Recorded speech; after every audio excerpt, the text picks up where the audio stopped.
Okay, so transfer of education is what Zuckerberg tech.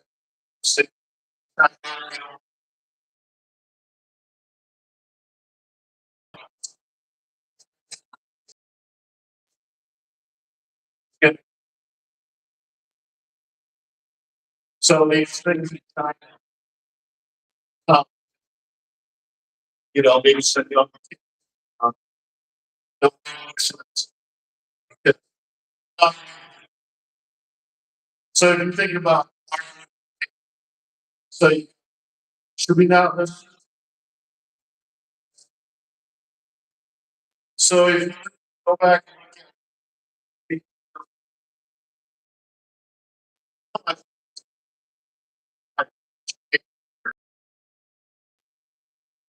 look at his information that he can transfer is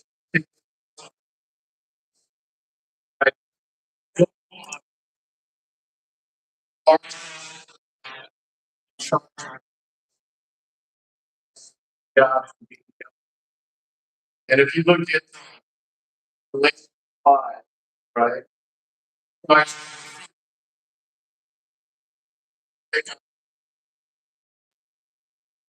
So they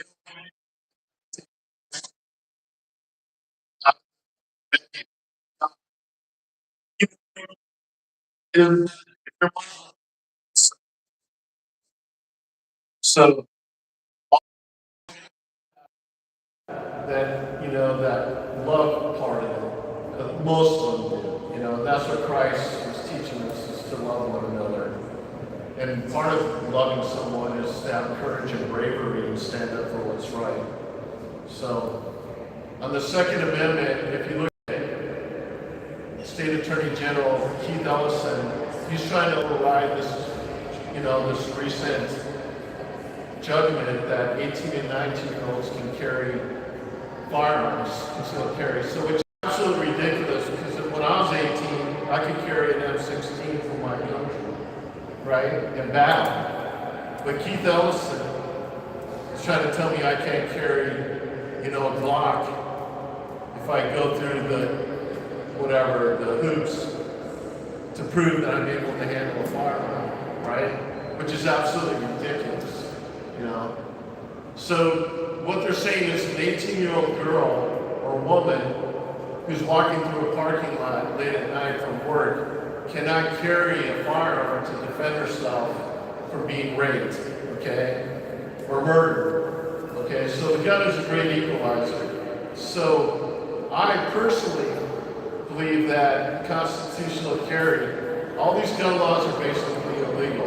Okay, even one could argue for felons. Like if I'm a 75-year-old felon and I've changed my ways, I should be able to carry a gun, in order to protect myself. So, I'll pass it back.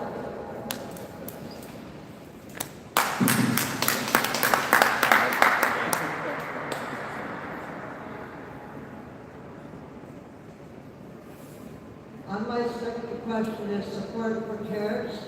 Tariffs are taxes imposed on imported goods, often used to protect domestic industries from foreign competition or to raise revenue.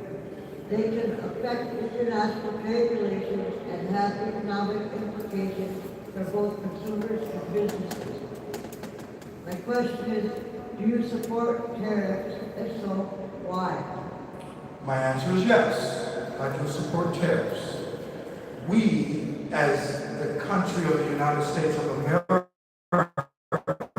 we cannot control the tariffs that China, Iran, or Russia puts on us. And in return, they can't control the tariffs that we put on them when their goods come into our country. I went to Concordia College, and Dr. Bruce Corey was my economic teacher for macro and micro economics.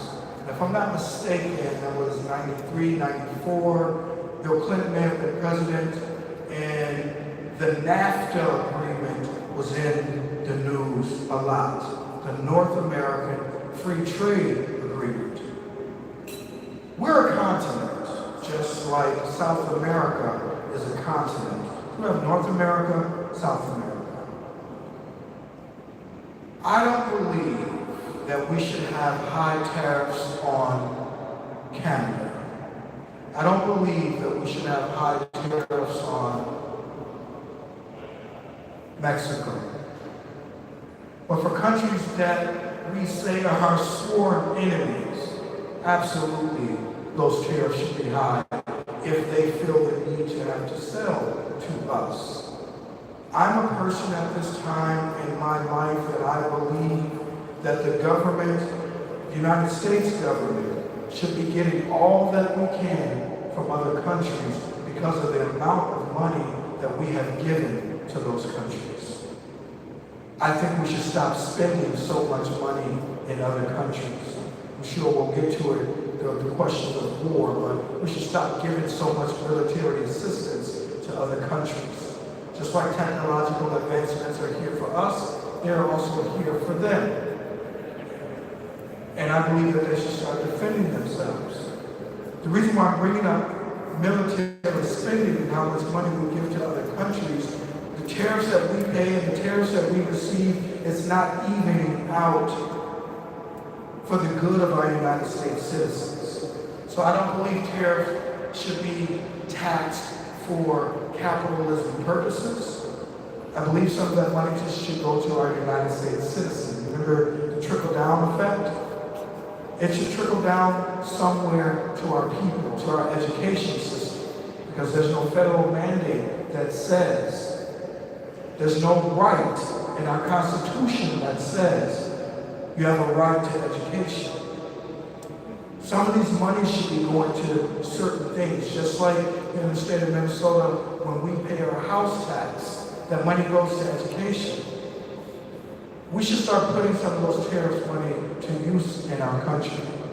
And if the tariffs are too high for us to pay to other countries and we don't like that, well, we should just manufacture it because we are a superpower. And we say that we are the greatest nation on this earth. If that's the case, stop buying things from other countries.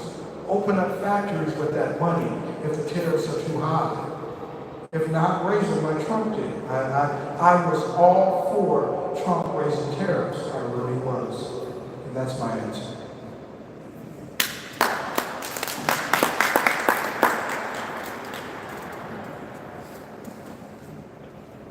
Okay, so the question is, do I support tariffs? The short answer is no.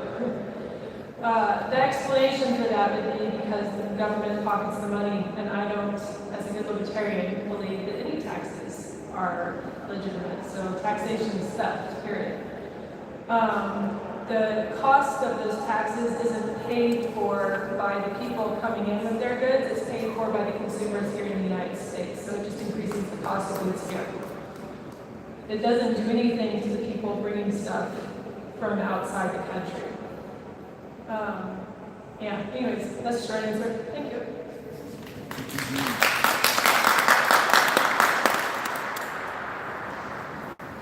Okay, that was good, you guys, to hear what everything had to say. Okay, do I support tariffs? I would say yes, and part of me wants to say it depends on who our president is. It depends on who's in charge. I don't trust the left. And so I would say tariffs are our leverage with other countries. I think there's been a lot of emphasis on free trade. I think it's very important to keep our trade open with other countries. I do think sometimes other countries can treat the U.S. unfairly, and I mean they'll rob us. Honestly, they'll rob us because they perceive America as rich and they can take from us. And unfair is unfair, right? So we're just asking for fair trade with other countries, and I believe that tariffs are our leverage. So I think that's actually what I'm going to say on that. So yeah, I would say that I do support tariffs, and I think it's important to use them as leverage to make sure that the U.S. is being treated fairly in deals and not being ripped off. So thank you.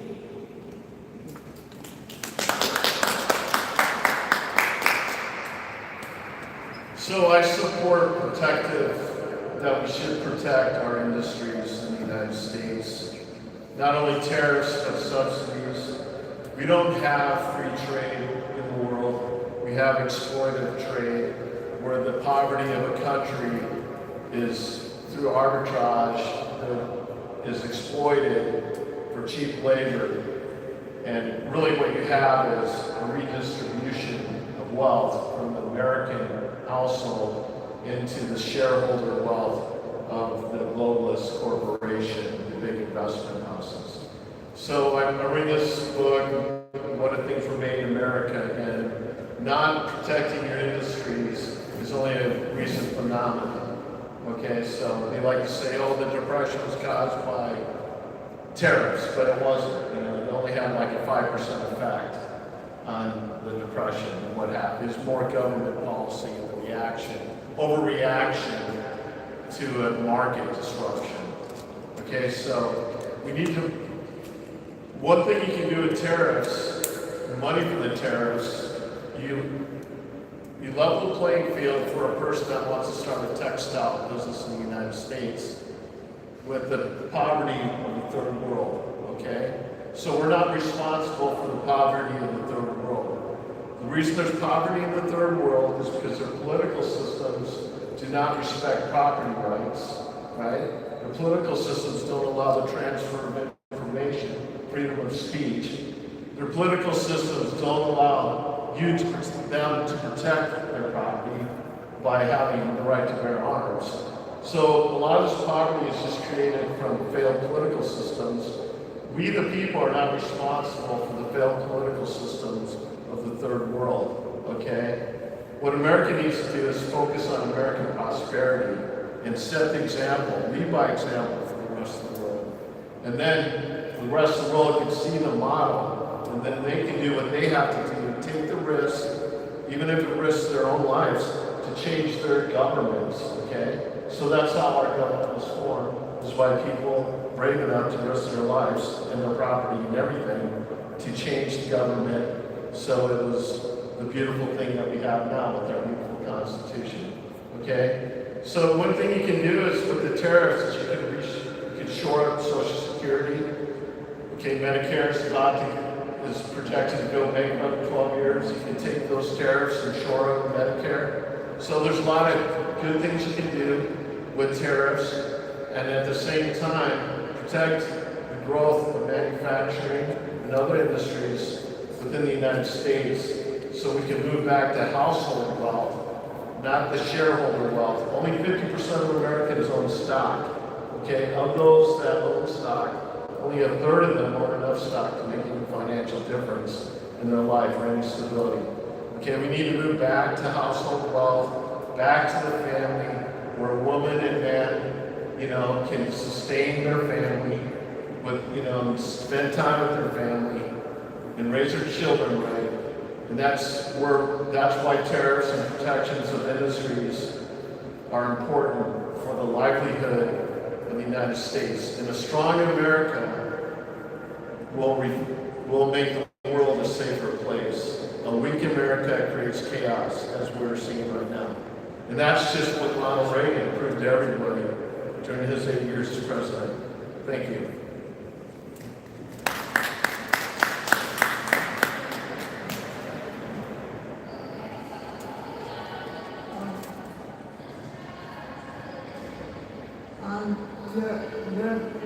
On proxy wars with Israel and Ukraine, the U.S. has provided military and financial support to allies involved in conflicts such as Israel and Ukraine, which are seen by some as proxy wars.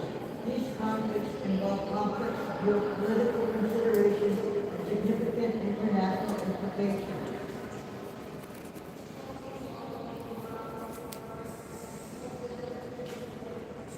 My question is, do you support the current proxy wars of Israel and Ukraine? If yes, why? If only one, why inconsistency? My answer is no, I do not support proxy wars. I honestly don't believe that we should have proxy wars. I've said before that my mother and father are from Mississippi, and we were not allowed to go and fight for another boy if the boy that other boy was fighting was not also fighting us, right? And that may seem harsh to say, well, I'm not going to go and help you. If we walk down University, and if you make it, if you can stomach to make it to University in Snelling, or if you can stomach to make it to University of Rice and make it to Como, there's crime going on right now as we're in this capital. There's drug use going on the streets of our country. Our children are underfunded. So that's one of the reasons why I don't believe we should be continuing to give billions of dollars to other countries who have been in existence much longer than the United States of America has been in existence. I told you I was a chaplain by trade. I'm Abrahamic in religious belief. That means I believe in the Bible, the Torah, and the Quran. And I study from all of them. I will go and pray at the mosque, I'll go and pray at the temple, and I'll also go and pray at the church. The reason why I'm bringing up the history of these countries for Israel and Palestine, it's time for them to get together and figure it out. If they were human as a country and we're human as a country, they're a senior citizen country. They should be able to figure it out by now. If Benjamin Netanyahu went to ChatGPT and asked AI, how do I resolve the Israeli-Palestinian conflict? The computer will spit it out in a microsecond because it's just that easy to solve. I believe that the United States is in cahoots with both sides. When you sell weapons to both countries, you are in control of that war, right? We cannot drop bombs on Palestine, proxy Israel, and then the United States plane flies by and drops a 5-ton package of food literally on the people, and people die to get that food. It is sinful. It should not happen. When it comes to Russia and Ukraine, it's the same thing. They are a senior citizen country. Ukraine did used to be part of the USSR. I believe that they should just stop fighting. They should do exactly what I said Israel should do. Just ask AI, how do we end the Israeli-Russian conflict? And it will give them an answer. Whether they like it or not, it will give them an answer that they can use. Sometimes you have to compromise. And we are giving billions of dollars, not just 2024, finish my sentence, to their countries.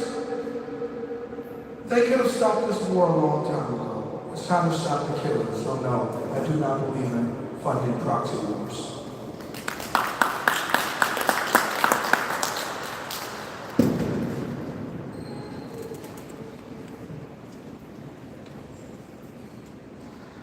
So this is going to be one of the few things that we agree on today. We probably don't agree on much on taxes, apparently. Not the Second Amendment too much, but the wars, because they never stop. Iraq, Afghanistan started in 2001. We were attacked by Al-Qaeda, and we went to Afghanistan to fight the Taliban. Al-Qaeda was from Saudi. Make that make sense. Then we went to Iraq in 2003. Both of those, we still have troops in Iraq. Pulled out of Afghanistan 20 years later, and it's a mess. It was a disaster. They couldn't have possibly have done that worse. And then, shortly after Afghanistan, we go straight into Ukraine and Russia. And we're sending money to Ukraine. to fight the Russians. And then Israel and Gaza. And that's the one I kind of just want to focus on, because if there's any topic that gets me worked up, it's probably, this is the biggest one. I believe in a complete 100%, absolutely no compromise policy of non-intervention. There is no money going to another country ever for anything. Other countries need to be able to stand on their own, and if they can't do that, they need to figure out how to do that as quickly as possible so that they are not also invaded. We do not have the resources. Our military does not sign up to sacrifice for somebody else's people, and we're not doing anything to protect our own borders. Why are we protecting other people's? That wasn't even my notes, that was just a side tangent, sorry. We should only fight battles if we are directly attacked. That's it. We need to bring our troops home from every country in the world, whether that's Italy, yes, we still have troops there, whether that's Germany, yes, we still have troops there, Japan, Oman, Saudi Arabia, bring them all home. We have troops in so many countries. I don't even know all the number, how many countries. But guys, it's a lot. We are losing more than 22 soldiers a day to suicide. It's at crisis level. Why do you think that is? Netanyahu recently gave a speech to Congress in which he chastised them for not protecting the sanctity of life. And I find that rather hypocritical coming from somebody who has, I don't even know, what's the final numbers? How many people have died in Gaza? 30, 40,000? 40. It's a lot. I didn't Google it today. The last time I looked, it was sitting at right around 30,000 people that are not soldiers. They're civilians. They're women and children and people who had absolutely nothing to do with this and also just want to live in peace, but who have a bad government. We also have a bad government. I'm going to be a little upset if somebody starts carpet bombing our country, so we shouldn't be doing that to somebody else through the means of another country. And like you pointed out, which thank you, because I was going to bring that up too, we're funding both sides. We're sending money to Israel, the missiles, the bombs, the bullets. And also, by the way, Minnesota National Guard, did you know they're in Gaza right now? They are. And then we're sending aid to Gaza at the same time. Where's the incentive to make that stop? How is this anything other than complete genocide? And it's not like Gaza is the first place we've done that. How many millions of Iraqis died? For what? What did we get out of that? Anyways, I'm sure I'll have more opportunities to talk about this. Thank you.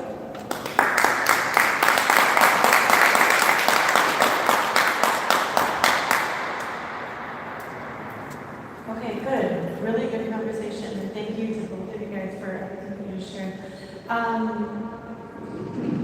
I would say, okay, so the question is, do you support current proxy wars in Israel and the Ukraine? If yes, why? And if only one, why the inconsistency?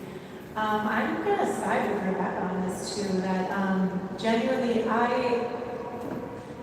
at this point from what I know, I don't think it's a good idea for the U.S. to be getting involved in foreign wars. I think we do have enough to do here and to develop and continue to protect our home that I don't think we need. I also think it's interesting, I think that oftentimes our wars have been used as for political gain or political strategies in some way. I also think it's interesting that we had no new wars under President Trump, and there were lots of new wars under the four presidents before him. And so I think there's 15 between the four presidencies before him. And so, yeah, I would say no. I understand there's a relationship between Israel and the U.S. Still, whether it's popular or unpopular, I would say it doesn't make sense for us to be getting involved in foreign wars. And I would agree that as an individual, where I stand is each of us, we need one another to support each other, but we don't need to be getting involved in each other's battles. And I would say that it probably applies globally and nationally as well. So that's what I have to say. Thank you.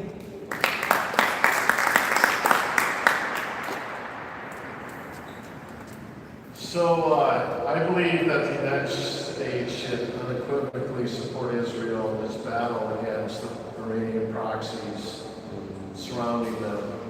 So really what the problem is, it's Iran. Iran is the problem. They're the ones that have the 7th century religious organization that beats young girls to death for not wearing their hijab, which is, it doesn't sync up well with the modern world.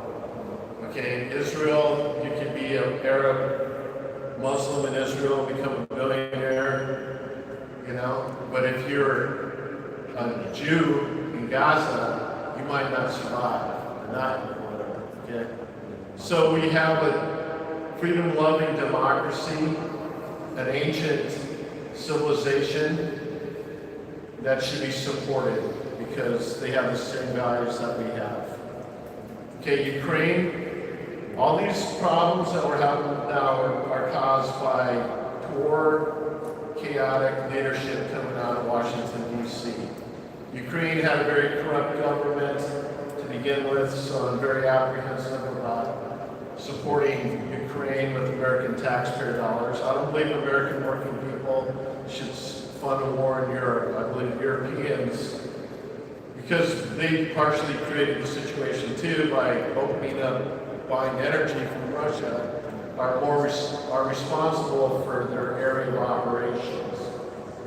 So I think we can loan Ukraine money, to fight the war. But Ukraine, there's another issue though that we have to look at. We have to be sober when we look at these things. Ukraine is the breadbasket of Europe. So there's more than, plus they have oil resources. Russia wants Ukraine because it's the breadbasket, okay? So, and that benefits China also. So if they take over the entire Ukraine, the entire nation of Ukraine, it's going to be a lot harder for Americans to sell their products overseas to China and other countries because Russia will own that and they'll be paying out their Chinese buddies who help fund their war, okay?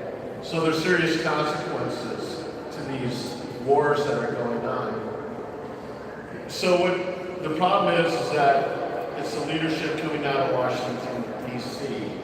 So Reagan had a philosophy, Sun Tzu had a philosophy through the art of war, is that you can win without fighting. And the way you win without fighting is you ramp up American domestic oil production to where it should be.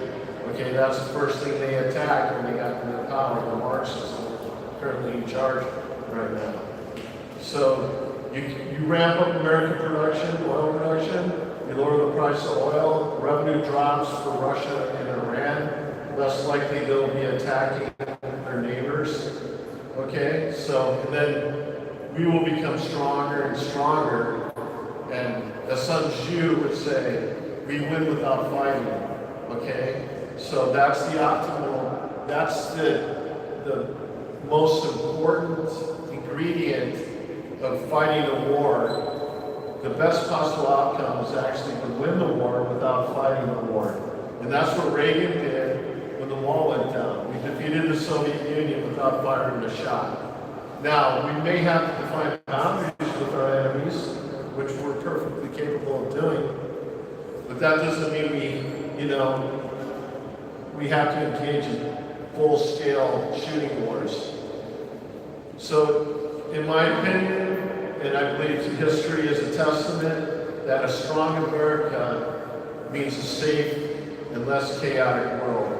And that's why America's under attack domestically and internationally.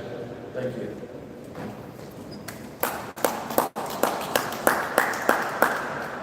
All right, if you don't mind, I'm going to take the time to reintroduce myself. My name is Christopher Seymour. This is my picture, and I'm running for Senate, right along with Rebecca, Alicia, and Mr.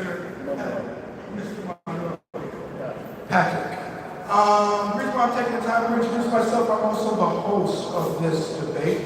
So, ladies and gentlemen, when we get down to the questions, when it starts to get to education, and for the rest of those debates, so we have about 3 or 4 more questions before that happens, the time is going to get cut into 2 minutes, because those questions are asking you, what plan do you have? Our debate moderators have the permission to tell us to stay on task and on target. If you answer a question with a plan that's not your plan, they'll tell you to stay on task or on target. Please, Ms. Lisa, ask the next question. On dismantling alphabetical agencies refer to various federal agencies created to oversee and regulate different sectors, including the FBI, CIA, and EPA. Some argue that these agencies wield too much power and advocate for their reduction or dismantling. Question: do you support dismantling the alphabet agencies of the United States of America? Short answer is no, but I'm going to proceed to take the other 3 minutes and 58 seconds of my time to answer the long answer.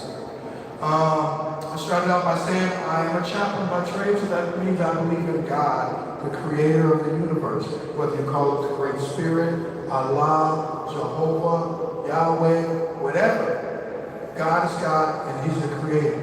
If I had $1 in my pocket, I would pull it out and show you that our dollar in the United States says, "In God we trust." Every coin says, "In God we trust." So in God I trust. Trusting in God, believing in the scriptures, whether they are Abrahamic scriptures, Muslim scriptures, Buddhist scriptures, Tibetan scriptures. We are human beings. We have backbones just like the rest of the mammals, but we are human beings. And scripture gives us reference of who we are and how we are. We have kings in certain countries, we have emperors in certain countries. In this country we have presidents, senators, Congress, House of Representatives. We get down to these alphabet agencies, CIA, FBI, United States Postal Service. We need them. If we didn't have the FBI, there would be more meth in this country than we can handle. If we didn't have the CIA, certain things would happen that we need them to do that wouldn't happen anymore. Oversight, I do believe in. So again, when Oliver North stood in front of the special counsel to talk about Contra affairs, drugs being sold to fund the CIA, I don't believe the CIA should just run rampant either. But there are certain agencies in the United States of America that we need to help our country run smoothly. That's what our taxes are for. So that's my long answer for that. I do not believe we should dismantle them. Now, we should go through and find out, do a research study to see if there's some that could go away, because asbestos is not in buildings anymore, so we could probably get rid of the asbestos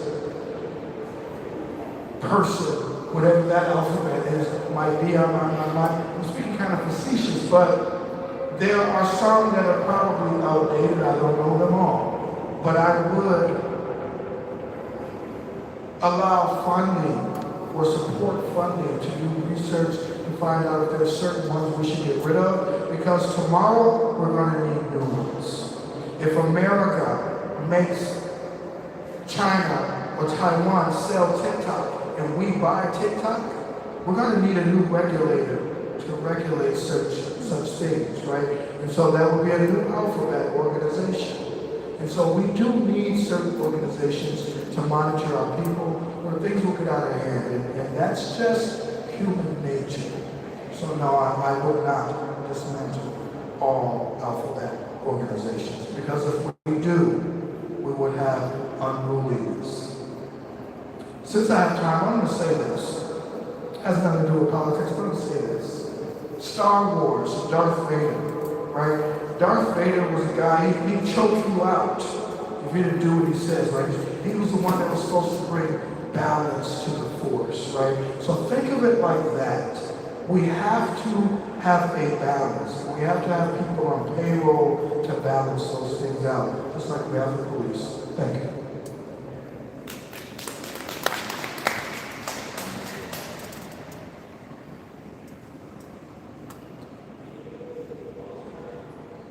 Okay, so as far as dismantling alphabet agencies, yes, and I have a list of where it started.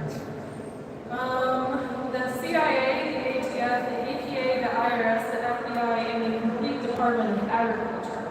That would be on my wish list of things to go.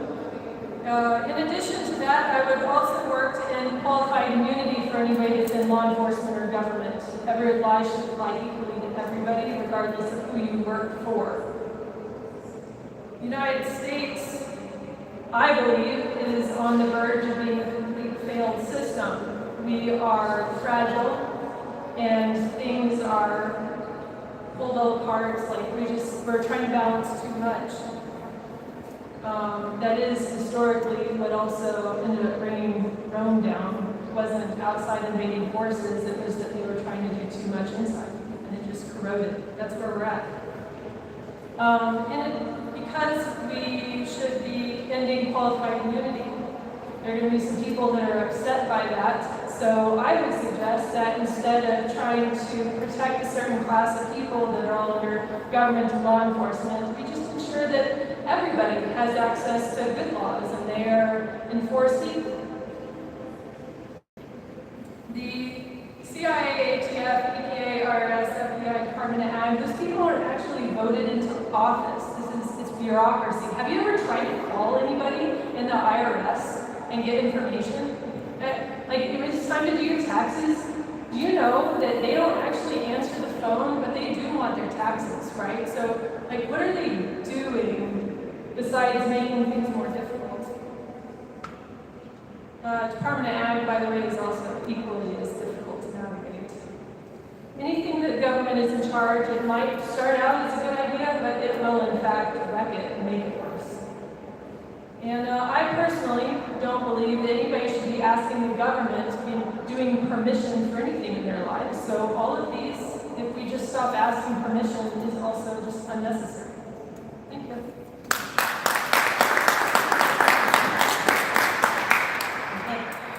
Thank you. So, do you support dismantling alphabet agencies?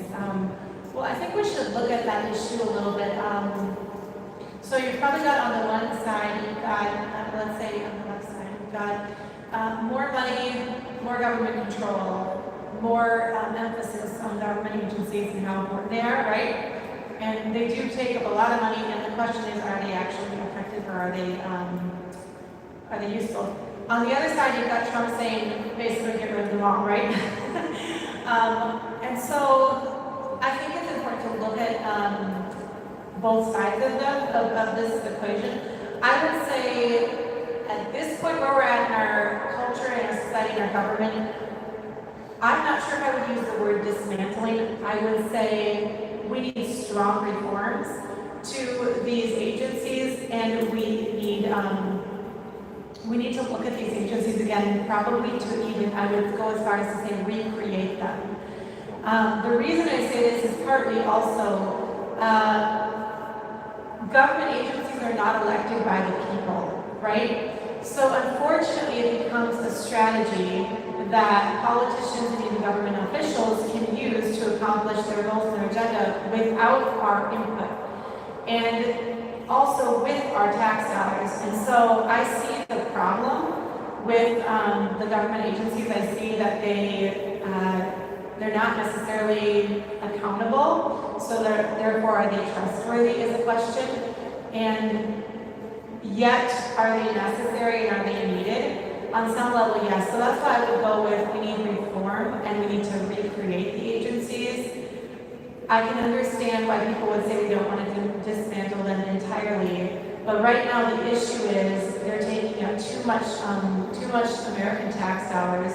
They're inefficient. And I don't think they're trustworthy because there is no accountability for these agencies. And so that's my answer. Thank you.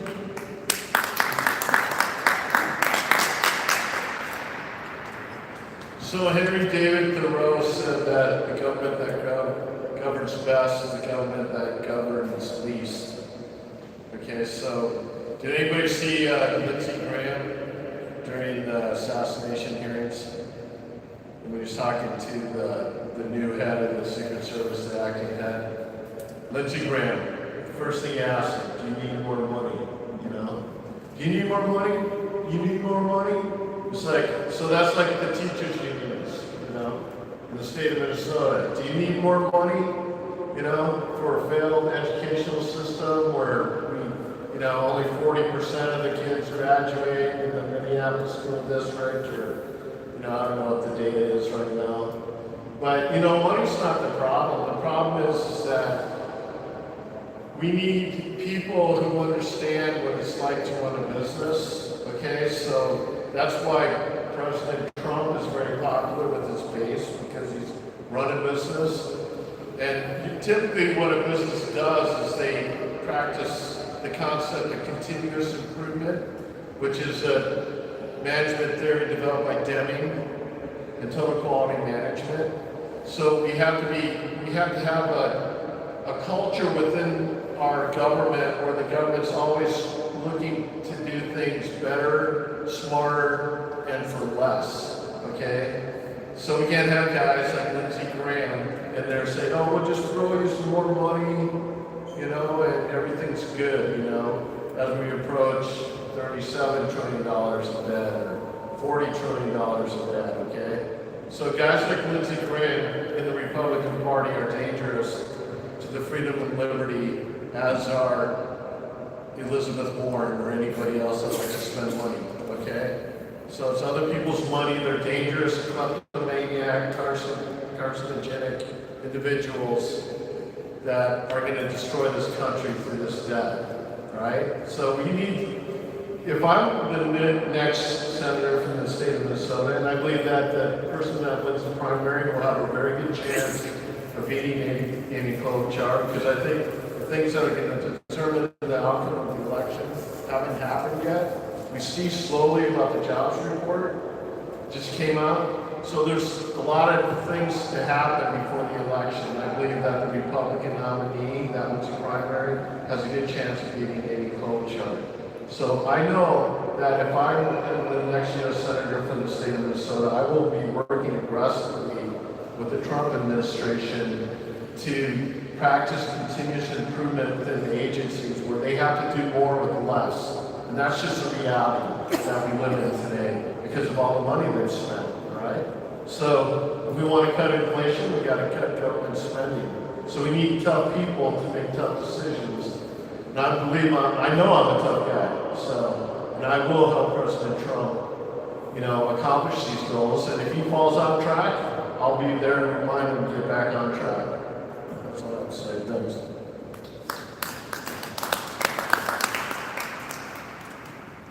I don't want to go too far off subject, but we're here to speak our mind, right? I don't like some of the things you say, sir. Sounds preposterous to replace an alphabet organization with a business because it's just another department. And I wish that American citizens had more common sense.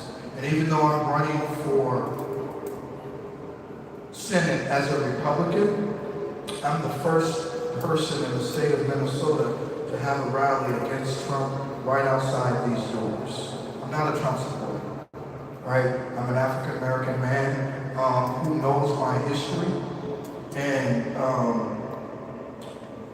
Lincoln freed the slaves, right? He was at least a Republican. You spoke of Martin Luther King, he was a Republican, or his father was, but he was definitely not a Democrat. And so I think more common sense values should be taking place. If y'all feel free to speak freely, do so. But I'm going to cut into my own time. You do so also. But yeah, we're here to debate one another, not just for y'all to hear me. I want to say something that you said about Israel and Palestine and supporting Israel is supporting killing humans. Supporting killing humans. So we have to be careful what we say, how we say it, and where we say it. Next question, please. On repeal of the NFA Gun Control Act of 1986, the National Firearms Act, NFA, of 1986 imposes regulations on the ownership and the transfer of certain firearms and accessories. Some believe it infringes on Second Amendment rights and call for its repeal. The question is, do you support the repeal of the NFA Gun Control Act of 1986? Sometimes it's hard to answer a question because your answer might change later on, but I'm going to be honest with you, no, I don't support the repeal. I was at a gun show in Williams, Arizona, Grand Canyon area, less than 30 days ago, and they had a Tommy gun in there, right? And let me pick it up and touch it and see the moving parts, but I can't shoot it because my grandfather didn't give it to me. And so I do believe if back to Abrams tank, if you can own an active tank 10 years ago and I own one, I don't want you to take it from me. But if the law changes that we can't own it anymore, I'm not going to go out and buy one and commit a crime to do so. Like I said before, in the African American neighborhood, a switch on a Glock and a switch is something that makes your Glock fully automatic. We shouldn't be able to go into the stores as an 18-year-old or a 21-year-old, whatever gun age you are. Imagine if the guy that shot President Trump, and I didn't want Trump to be shot, but imagine if he had something like, if his AR was, he would have shot a lot more people. Certain things the government should protect ourselves from. We should have someone protecting ourselves from. We have to think about what's going on in our society. How many mass shootings? I want a gun. I'm going to buy some more guns. But I'm not going to go and buy every gun. And I don't believe everybody should have every gun that exists. You know, it's only for killing. Protection is to kill somebody also. Right? There's no law that says can't use your fist. Right? But if another man has a gun, you should probably have one too. But some men should not have every gun. So certain laws should not be repealed.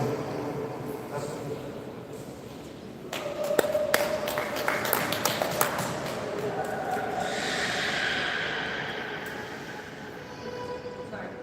Okay. Do I support the repeal? Yes, I believe in the Second Amendment to its entirety. Just a side note, you actually can own an Abrams in Minnesota. It's not illegal. No, that would be the problem, is getting around. But you can get yourself an Abrams if you can find it. Yeah, anyways, that's the answer to that question.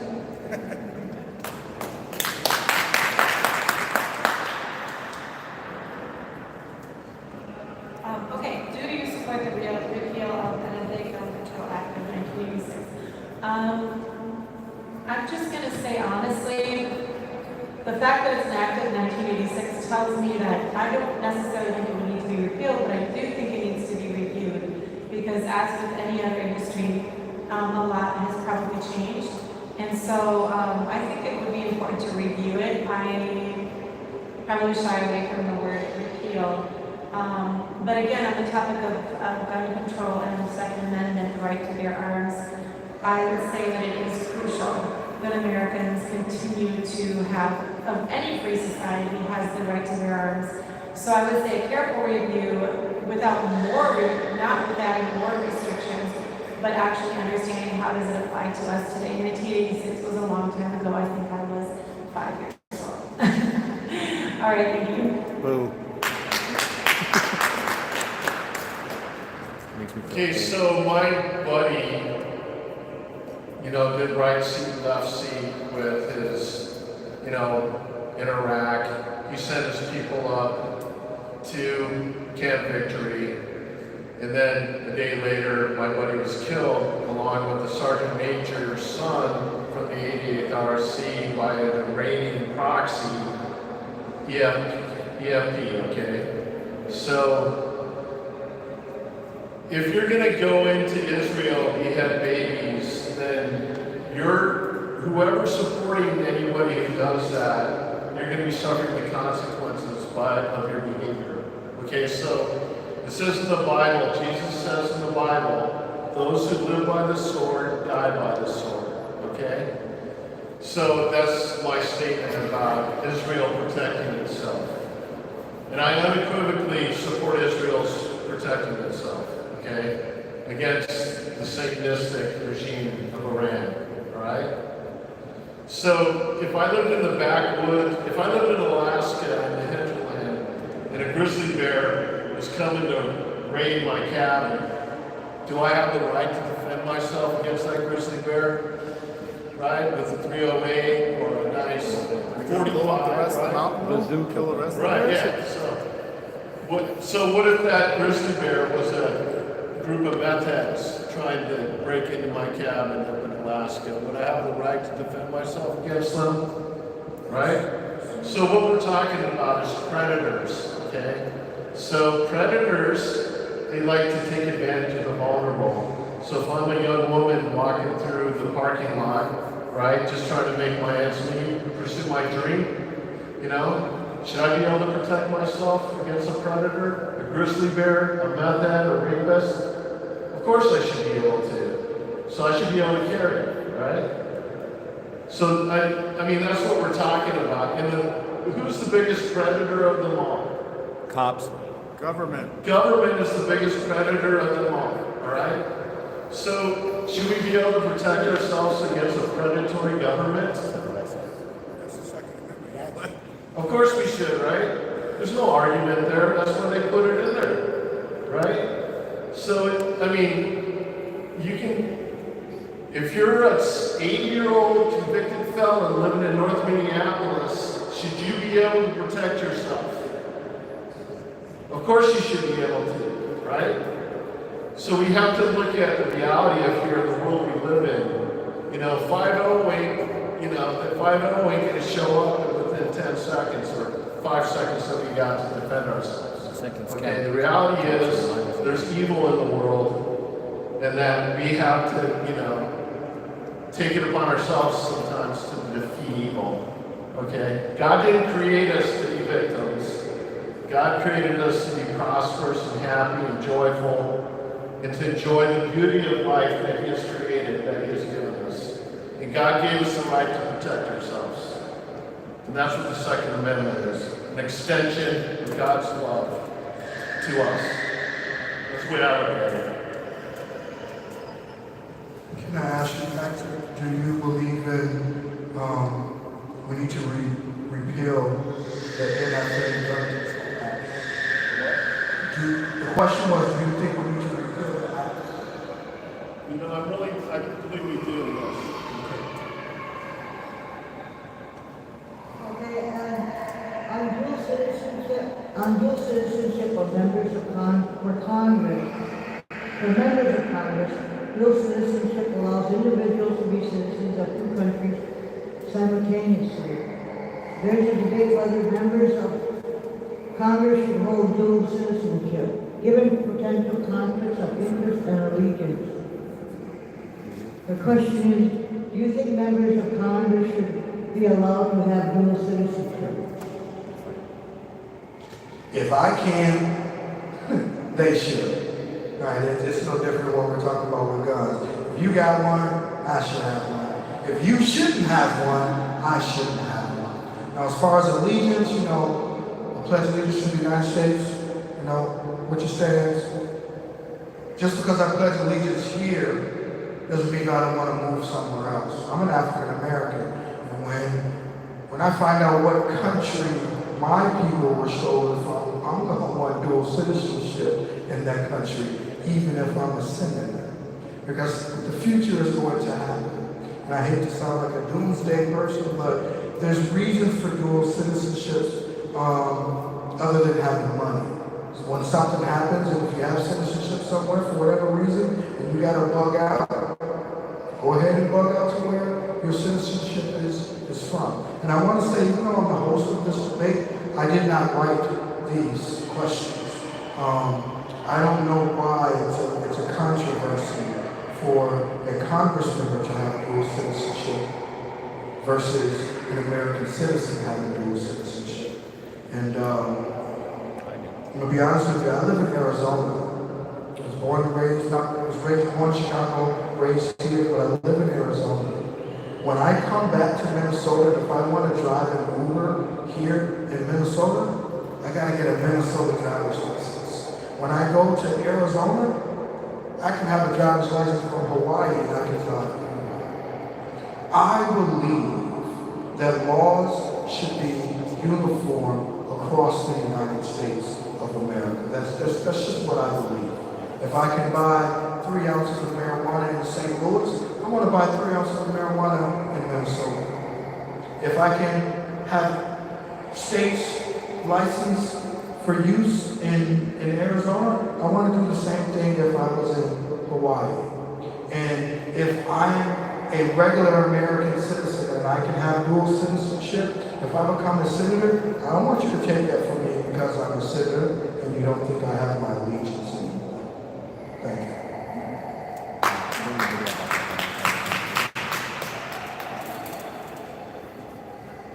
Okay, so question about dual citizenship.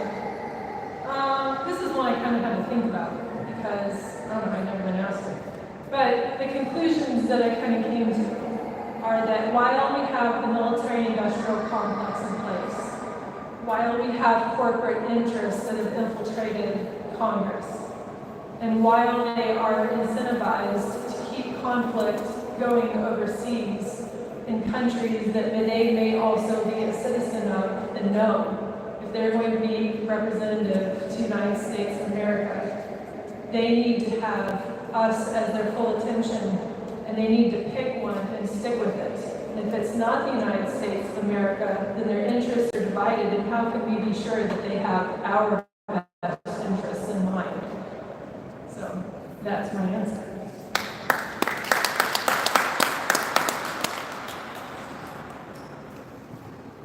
Okay, that is an interesting question. Do you think dual, and I guess I'm not sure I've thought about it before either, although I think it has come up oftentimes when we had people who held office in government and we were questioning some of their decisions and some of their loyalties to the U.S. So to your point saying if I as a citizen can have dual citizenship, why can't an elected official?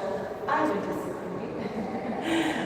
Because when you are an elected official, you are making the laws of land and you're writing the laws of land in your own hand. And so your loyalties to this country need to be clear, or wherever they lie needs to be clear where your loyalties are. And so I would say, yeah, it's important for us to be clear on that. Now, the question is, and that's not really stated in the question we have here, so I guess I'm not sure if someone can give up their citizenship in, let's say, their home country and then still, later in life, go back and apply for citizenship again. I don't know if they can. But while you're in office, I think, yeah, however that works, I just think it's important because we want to put America first, and we want our government officials not to have compromised priorities for other countries and other nations. And so I'm only a citizen of America. That's all I have to say.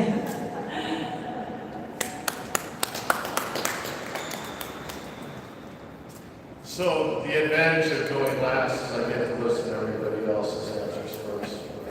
So if you want to switch that up, we will. So, but I don't believe you should have I don't think you should have dual citizenship to serve in the United States House of Representatives or the Senate.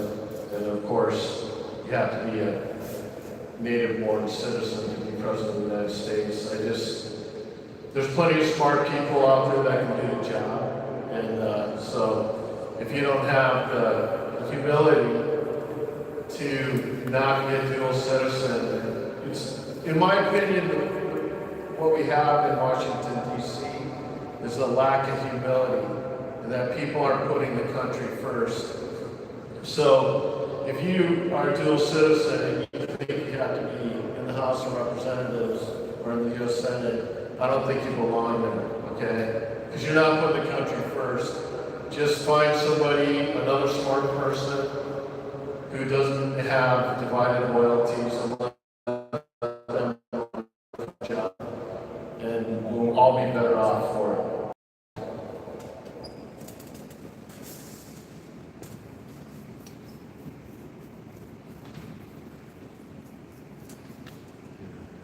We have one more 4-minute answer before we go into our lightning round. It's almost 4 o'clock, but we do have this place until 5 o'clock. What do you guys think? We're cutting our time down to like a minute for that. Okay, gotcha. So we're gonna go 1 minute after this question. Okay, on nature of taxation. Taxation is a process by which the government collects money from its citizens to fund public services and infrastructure.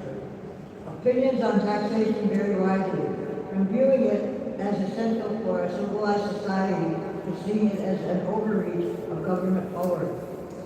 What is taxation? The price we pay for a civilized society? That are slightly too high. The price we pay for a civilized society. Theft. Raise your hand if you consented to being taxed. Consented, yeah, be careful, that was a trick. In any other situation, that would be fee-free.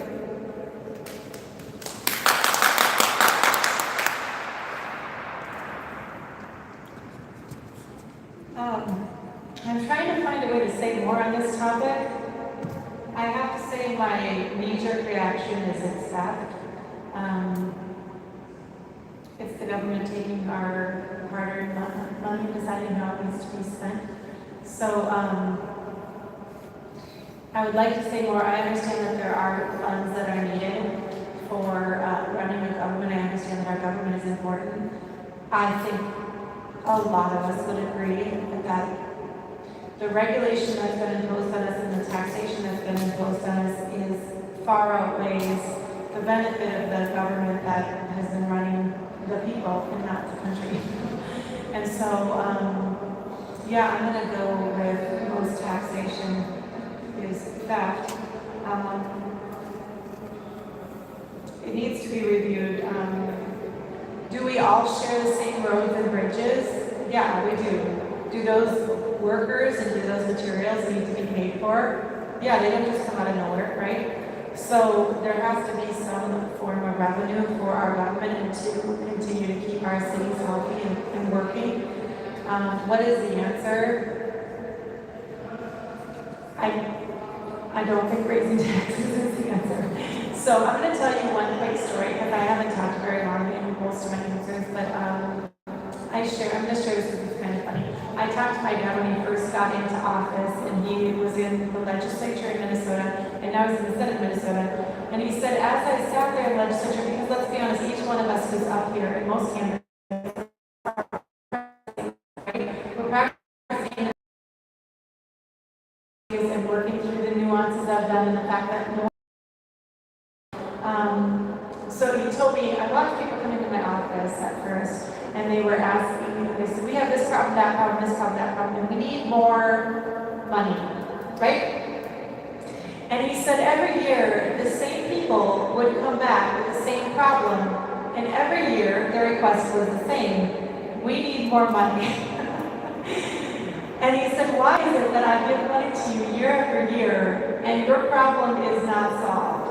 So what I would like to put forth to you today is the answer to the problem is not more money.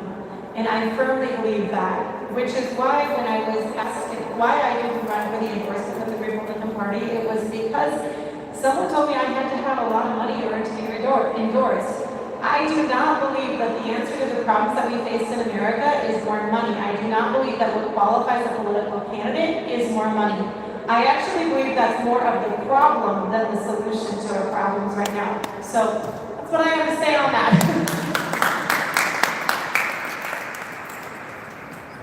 So what people aren't realizing that deficit spending is taxation, okay? It causes inflation. Inflation is a stealth tax on the people that can least afford it. So yeah, taxation, especially when you have people that are totally open to deficit spending, that it is theft, basically. We've stolen from the grandchildren, now we're stealing from the great-grandchildren. It's not sustainable, and we're going to suffer the consequences for it. The only way to get out of this situation is through prosperity. Okay, so You want, so there's an accounting principle, right, where revenues match expenses, right? So if you're gonna build a road, what do? You tax gas, right? You tax the tires that are going down the road, right, to build the road. You don't, that way that revenue matches the expense. The expense of of building a road comes from the revenue from the gas sales and the tire sales. That's, to me, the proper form of taxation. I think we need to move to a balanced budget as soon as possible. And if I'm elected to the United States Senate, I'll be working with President Trump as a voice of reason. And I believe I am a tough guy. I'm not afraid of President Trump, okay? So I wouldn't be afraid to confront him if he's going to go ahead with excessive deficit spending. We have to end this cycle as soon as possible. Thanks.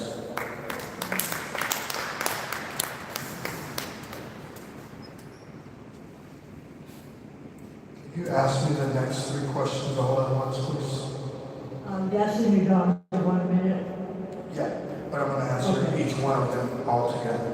Okay. It may take 3 minutes, but First question is, education funding, what specific measures will you take to ensure equitable funding for public schools in Minnesota?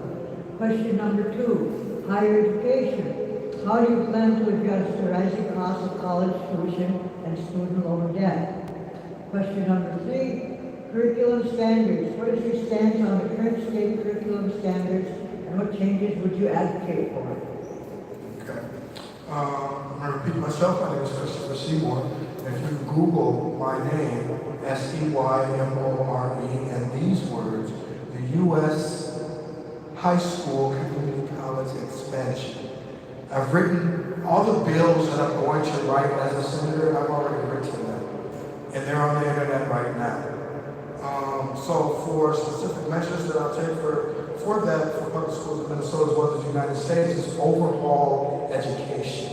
I said earlier that education is not a right in the United States, and it should be, right?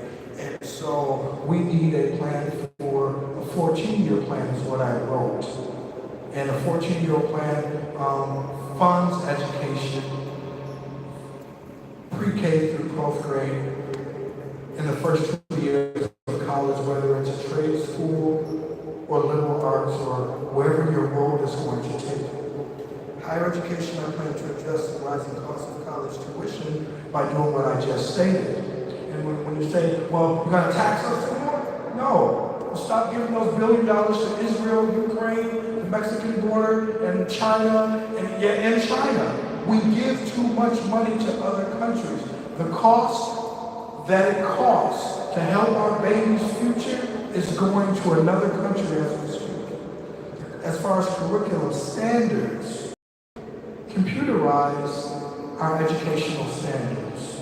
When I was a teacher, we worked with a program called the A+ system. If a 5th grade child comes into the classroom and he reads at a 1st grade level, we don't teach him 5th grade information. Continue to teach him 1st grade information until he can learn 2nd grade information.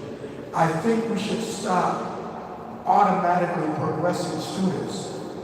Everybody in this room that I'm looking at right now is over 30, over 40 maybe.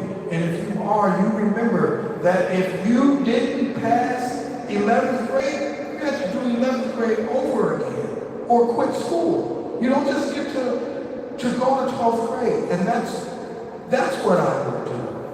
It's not that we need to change the curriculum. The ABCs are going to be the ABCs. Math is going to always be math. Always. It's numbers. But we can't just social promote our students. And we can fund education 100%, and I think it should be a mandate.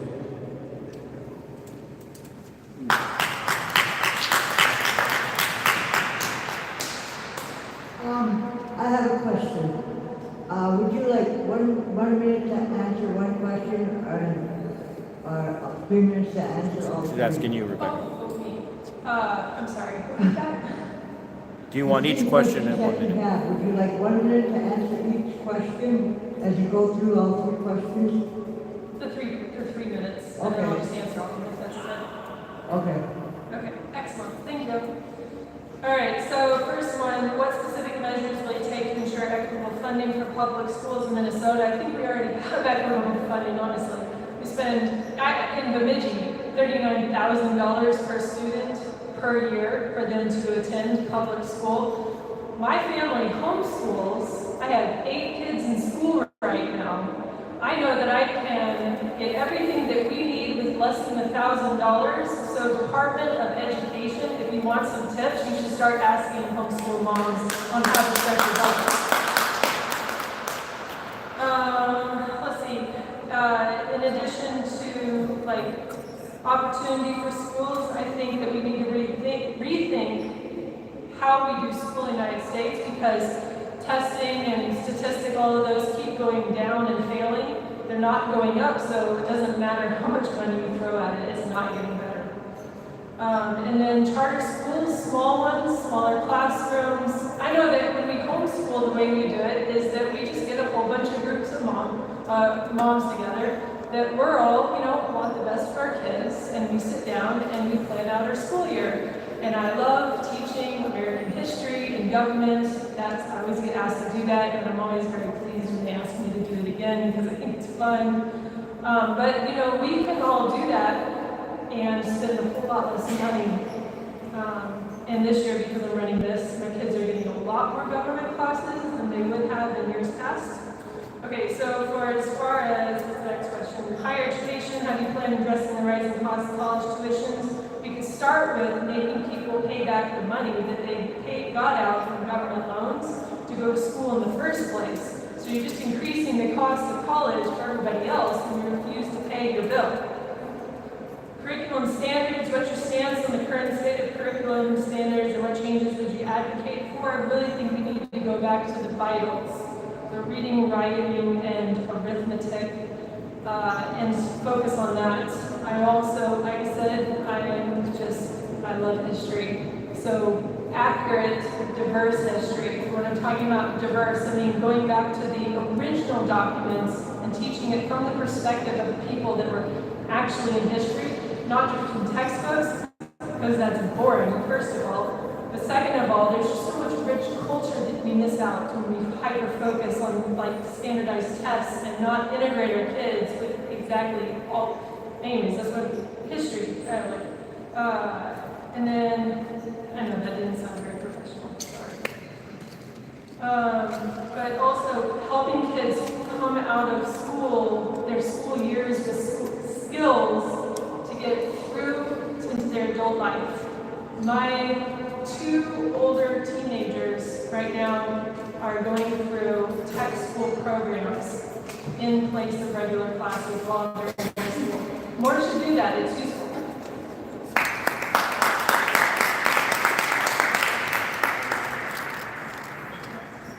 Okay, so education, I'll go with the same format. Okay, what specific measures will you take to ensure equitable funding for public schools? So I looked at the word equitable, just to be sure I was clear what that meant. Characterized by equality or fairness, just, right, and fair. And actually, I'm just going to say on that, and then on higher education, how do you plan to address rising cost of college tuition and student loans? Both of these, I think that my word for my answer, that the word that I would focus on is competition. I think it's really important for any sector of our society to have competition. I am definitely for school choice. I was homeschooled growing up, and I know that I am not the only person, especially as we watch generations change over time and different learning disabilities have become more well-known and things. Kids have different learning styles. It's really, really important for kids to be able to learn in the environment that works best for them. And I think parents should have the freedom to choose that. Should there be some protections around making sure that what is said to be done with the child in their education is actually what's being done? I think there should be. I think there should be a review. There should be some kind of a system of accountability on that. But I think school choice is really important. It's not only important for kids so that they have a learning environment that works for them, because I'm going to say this, I am so glad I wasn't in public school, because well with institutionalization. I did not. I don't learn well on cold floors and hard chairs. I don't. It didn't work for me, and I'm very, very thankful that I had the freedom to be homeschooled and home educated. Some of the challenges that we faced back then was that you had to have enough income to homeschool your children. You couldn't just do it because guess what? The tax dollars were not following the child. And so that's been part of the discussion about school choice in the days that we're living in is should we change our regulations so that tax dollars follow the child? Of course, it jeopardizes our public school and our public education system because we want those education systems to be available to working parents or to people that don't have the funds or whatever it is to homeschool their children. It also calls into question, we know people are being honest with those dollars that they're sent to them that follow the child. I understand that those are concerns. I still believe that holding the public school system in check and providing opportunities for competition for public schools is very, very important. To move on, before my time is up, to move on to the question about colleges, higher education, how do you plan to address the rising cost of college tuition? I'm going to say again, privatizing is really important. It seems like the minute that the government puts their dollars in their hand into education, the tuition goes up and the whole system becomes less effective and efficient. So, can the government help with education? You know, maybe on some level. I know Northwestern College, where I went, did not, and now they do, and it has hurt them and not helped them. So, thank you so much.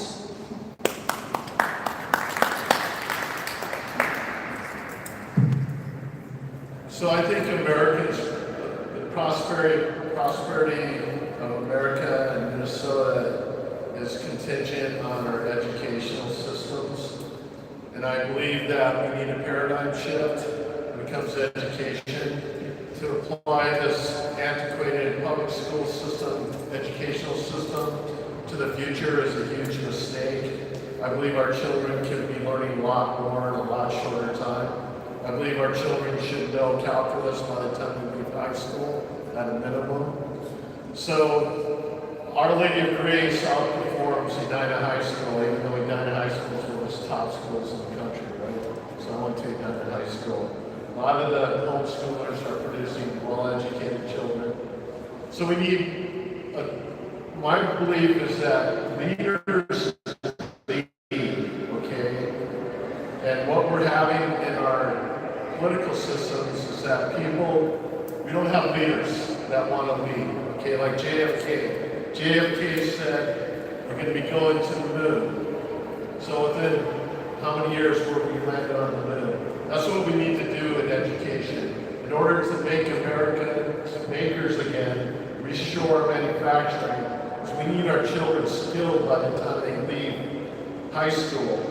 So the first 2 years of college, that's one way of eliminating, cutting the cost of college, because usually the first 2 years are stuff that you should learn in high school, right? So we need to make sure that those children learn that in high school. One of my buddies that I grew up with in Edina clept out at 2 years at Berkeley, okay? So we need higher standards. We need people any kid can learn. So if I'm a kid in North Minneapolis from a difficult learning environment, that kid can learn as well as any kid in Edina, and we need leaders to push, you need to push higher standards, okay? Money isn't the problem. It says in the Bible, fear of the Lord is the beginning of knowledge. So a lot of this, that's why I'm a big fan of parochial schools. You need Christ in education, okay? Because if you look at history, it's really the monks from Ireland that educated the world, okay? Went into Ireland and Scotland, okay? And brought the Bible, okay? So that's the way I look at it. You gotta have God back in the schools, and you have to have innovation, and you anybody that resists innovation in education, they need to be, defamed, basically. So that's the way I look at it. A totally new paradigm on the platforms that we use to educate our children. We could cut college down to 2 years, that especially. Thanks.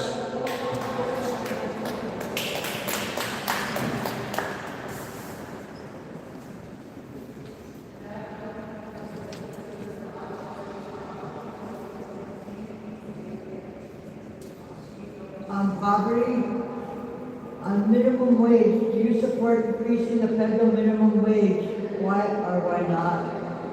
Affordable housing. What are your plans to address the affordable housing crisis in Minnesota? Welfare programs. How would you reform welfare programs to better support those in poverty while encouraging self-sufficiency? I think answering the first question, which I'm going to do, will answer the next two questions. Like I said before, I have written a bill for every situation when I become a senator. So I've written a bill that increases the federal minimum wage to $17 an hour. If the federal minimum wage was higher, people who don't make $17 an hour, who make $10 an hour, because there are people who still make $7 an hour in the United States of America, their housing situations would change. Within the, and I call it this, the Federal Minimum Wage and Poverty Guidelines Adjustment Act. So I want to raise the poverty guidelines by $10,000 per category. So if a family of three, a husband, a wife, and a child, poverty guideline is $30,000, we raise that to $40,000. Reason being is we have loopholes that are not safety nets for American citizens. If you have a family of three, a husband, a wife, and a child, the wife may have an ailment. The child is a school-age child, not a teenager and can't work. The husband does work, but he's not educated because he's a United States citizen that wasn't educated. And even though he may make $30,000 a year, he can't get food stamps. And that's what I mean by changing the poverty guidelines. We need to raise them.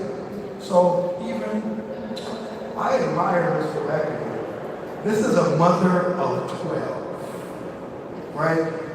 Google right now and scream it out once you find what's the poverty guideline for a family of 14. It's probably it's 6 figures is what I think in my head, right? And if it's 6 figures, Rebecca goes in to the welfare office with her 12 children and her husband, and let's say they make $80,000 a year.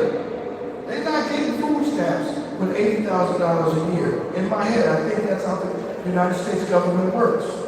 But she's got 12 kids. She might need food stamps from time to time. While her crops are growing on her farm, there's nothing to harvest and sell unless she goes and buys it from somewhere else. What I'm trying to say is, I don't want to throw money at everything, but we should change some things, and those are the things I would do.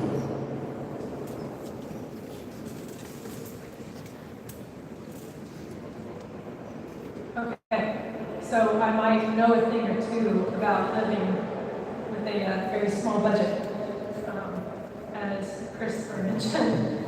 As far as increasing federal minimum wage, we can't regulate and tax working class, the lower class people and prosperity. It's not how it works. Affordable housing in Bemidji, where I live, we have a housing crisis. It's not because people aren't willing to build the houses, it's because it's too expensive to build the houses. Same house that you can build in Minnesota and in Wisconsin is going to cost $50,000 less to build that house in Minnesota. Bemidji, the median income is about $35,000 per family. That's not a lot of money. Somebody that makes $35,000 a year isn't going to be able to afford $50,000 extra dollars in their house simply because of building permits and taxes and regulation that Minnesota requires. Okay? We have to deregulate the market. That's what has to happen. welfare programs, how do you reform welfare programs?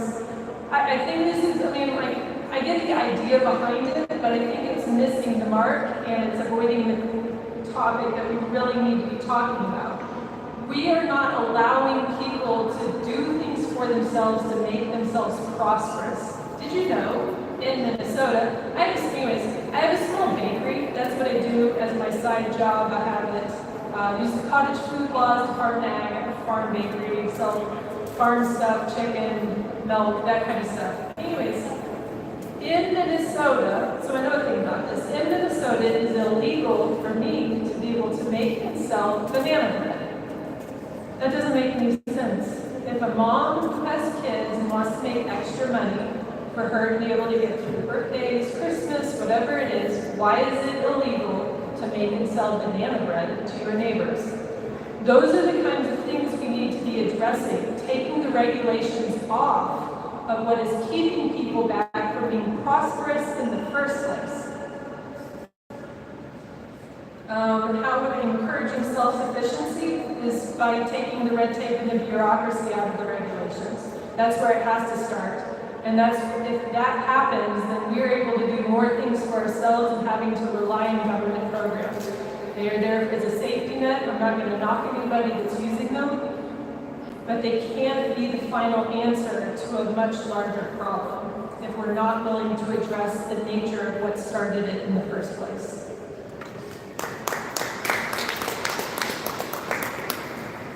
Okay, minimum wage, do you support increasing the federal minimum wage? Why or why not? Well, increasing the federal minimum wage to me is nothing more than a tax, because what you're going to do is, yes, I'm concerned about the average worker and them getting an income, but that average worker is also the average shopper at some of those stores. And so all you're going to do is drive the prices up. So I'm coming from the position of having run a natural food store for 5 years and struggling to figure these things out in practice.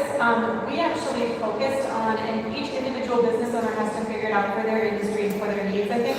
We actually focused on our people and making sure to pay them really well. In fact, I prioritized paying people well, sometimes over bringing product into our store.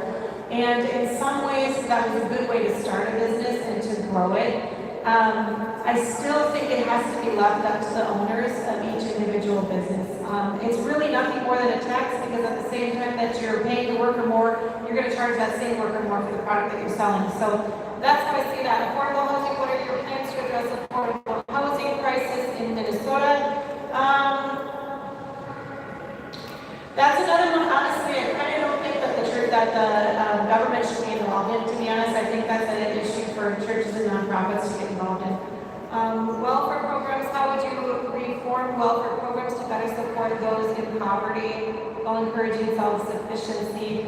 Again, I'm just going to say, I don't think the government necessarily helps when it comes to welfare. I think it can be helpful. I personally went through times in life where I felt like I had fallen between the cracks and I didn't know where to get income just to support me just for the time, or where to get even like the food card and stuff.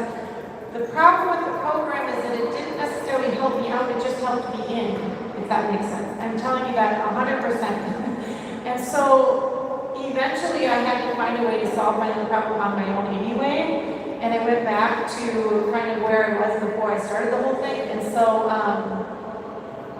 I'm going to say we need the churches and nonprofits in the private sector to step up and to educate on how important it is to give to people around them. And you know what? On that sense, we are a group. We are not just individuals. And so when one person hurts, another person hurts. And we need to be aware of that and educate one another. So thank you.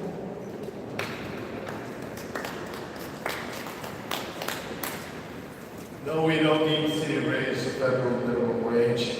What we need to do is shut down the border, stop the illegal immigration, stop the welfare immigration, right? We have welfare immigration policy, right? So what drives up the cost of rent? So you got a bunch of people who don't have a home. It's illegal immigration is driving a lot of this housing shortages.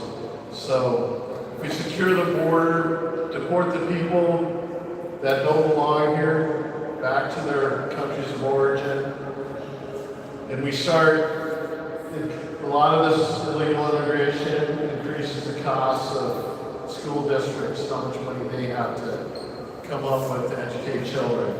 So to me, that's the answer. Once you stop the illegal immigration, illegal immigration drives down wages, okay? So what we want is the American worker to be able to compete with other American workers for jobs, for high-paying jobs, okay? Not to compete with illegal immigrants for jobs. And that's just the cold, hard reality that a lot of the people in the Democrat Party don't want to accept, is that their policies are punishing the American worker, okay? And that's just reality. And it's going to come back to bite them in the rear end, I guarantee it, all right? Because people aren't ignoring this. So that's, you can't just, you get this nanny state stuff going on. Oh, I feel so bad for this person, that person. Well, actions have consequences. If you do drugs and you end up homeless, who's responsible for that? Once your grandmother told you not to do drugs, if you were raised in a single parent home, right? So you can't defeat the laws of nature. We want to be compassionate, right? But we don't want to enable behavior. And by allowing illegal immigration the way we have been, we're enabling bad behavior. So people should be living in their own countries where they have citizenship and correcting the problems within their own country, not relying on Patrick Monroe to go to war to protect them when they're not even an American citizen. And they come up here and, get all the fruits of other people's sacrifices. I'm just adamant about that. You got to secure the border, support the people that are here illegally. And that'll do a lot to make housing more affordable. Thank you.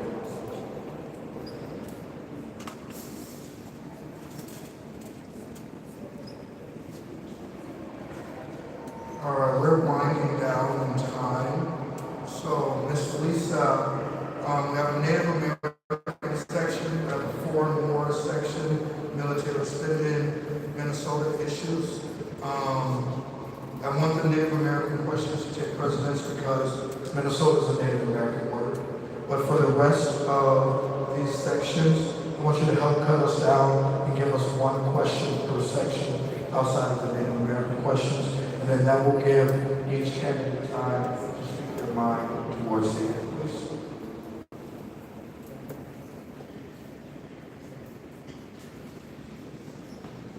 On Native American issues, sovereignty.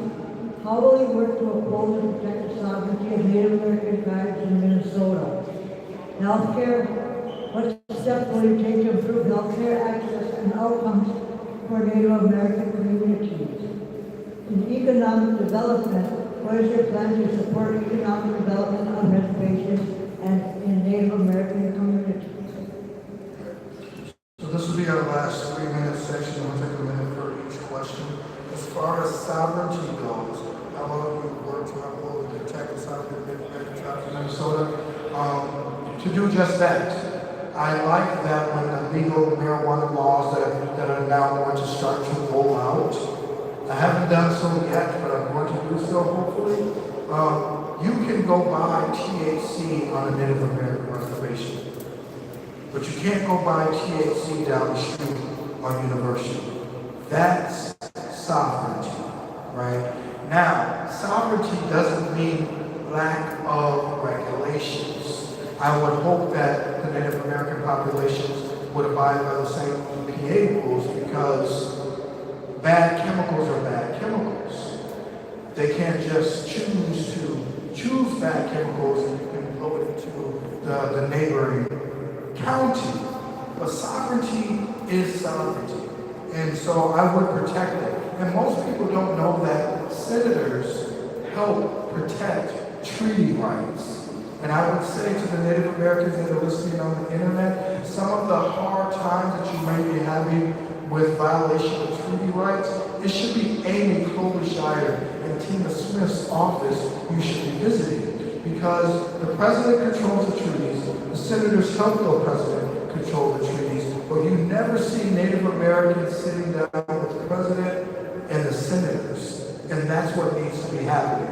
The mayor of your county or the county seat, they don't control Native American treaty rights. As far as healthcare and economic development, again, go online, look up Christopher Seymour, and you will find that I've written a bill that spends more money, but it brings the Native Americans into a more corporate responsibility role where they have CLEC, competitive local exchange carriers, when it comes to technology. When you get out to Brader or White Earth, what you find is that the internet service is bad. They can sell internet.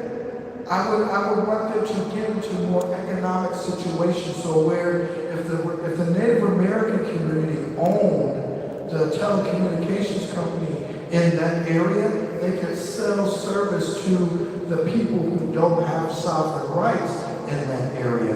That would give them more money.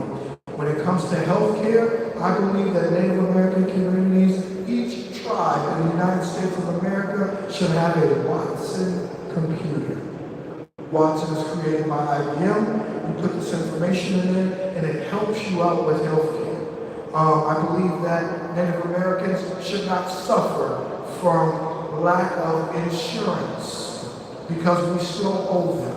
And that money, not just casino money, you know, they shouldn't have trouble getting their medical needs taken care of. So I would do everything possible for Native Americans for them to receive everything that they need, because if this was my country and some man came and took it from me, my children would fight that man until we got it back. We should give it back so no more bloodshed happens.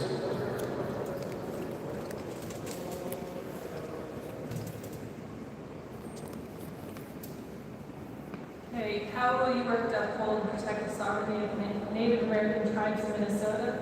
By honoring the treaties. The United States has a very long history of not doing what it said it's going to do for people who it said it's going to do it for. People that like the slaves, 48 years of a mule, that was supposed to happen and didn't. Honoring the treaties, those were supposed to happen and it didn't.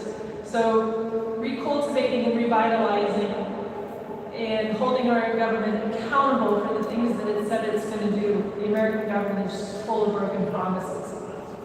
Healthcare in America, or not America, healthcare in improvement, access, and outcomes for Native American communities. So one of the things that I have really been able to take advantage of in northern Minnesota, where we do not have access to a lot of hospitals or doctors, any of that kind of stuff.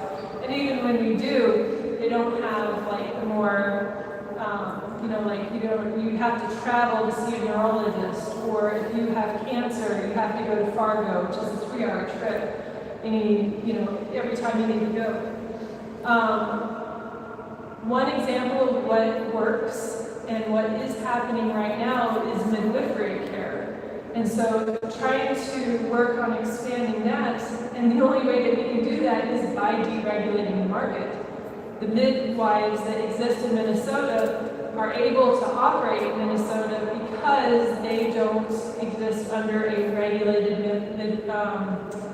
midwives like certification. I don't really understand, because it's all like, they still go to school and they get their, their things, but they are able to work independently in northern Minnesota, and because they can travel around and give women care who are pregnant, women that don't have access to a hospital aren't close, and the midwives are able to provide a resource for when the infrastructure, the government, the hospitals have failed, something that they have been unable to do. And supporting economic development, again, it always goes back to deregulating. We've got to take the bureaucracy out of prosperity.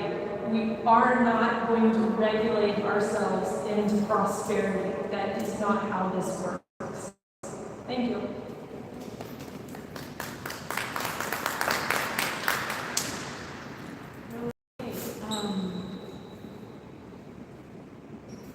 So on the topics of Native American issues, we're talking about how to uphold and protect sovereignty, how to improve healthcare access and the outcomes, and then economic development and what do you plan to support economic development.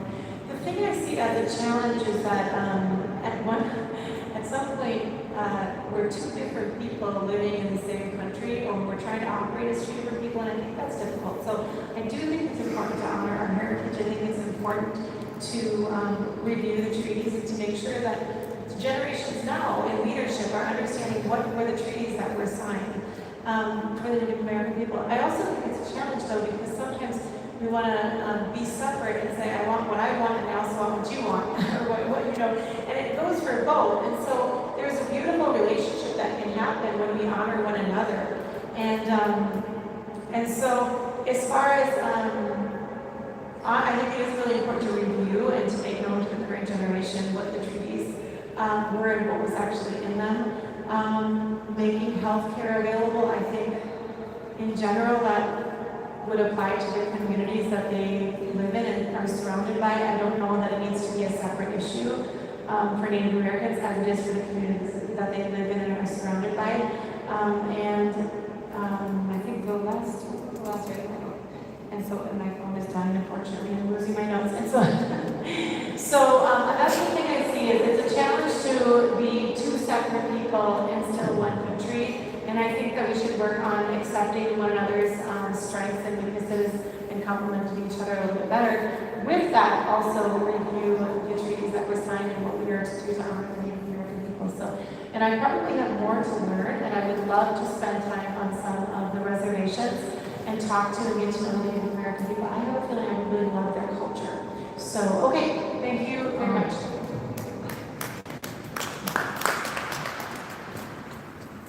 So I don't want to be the white boy that parachutes into the reservation with all the answers, you know what I mean? So it's like diversification of the sovereign nation's economy. They've done well with gambling, now they have to in my opinion, they have to diversify into other sectors like manufacturing. That would help.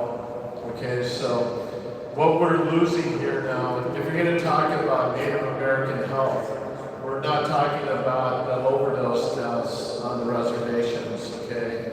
So the preponderance of the overdose death in our nation, and a lot of it's Native American kids and people on the reservations.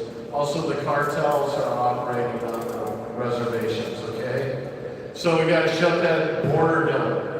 If you're a Democrat and you say you're for Native Americans, well, pardon the language, you're full of shit, all right? Because you don't give a shit about Native Americans if you have open borders. And that's all there is to it, all right? Have you ever seen Amy Klobuchar bring up Native Americans in anything? She talks about terminating life, you know, an unborn life, you know what I mean? That's her big deal, right? So, the fentanyl death on the reservation has been out of control for a while now. Cartels operating on the reservations. We need to shut that damn border down. My father was a University of Minnesota trained physician. We lived up in Rollin, North Dakota, had a relationship with the Ojibwe Turtle Mountain Reservation. When the health service failed the family up on the reservation, they brought the kid to my mom's house and dad's house, who was dead, okay? So the Native Americans can take care of themselves. We need leaders who lead in this country. Thank you. Leaders lead.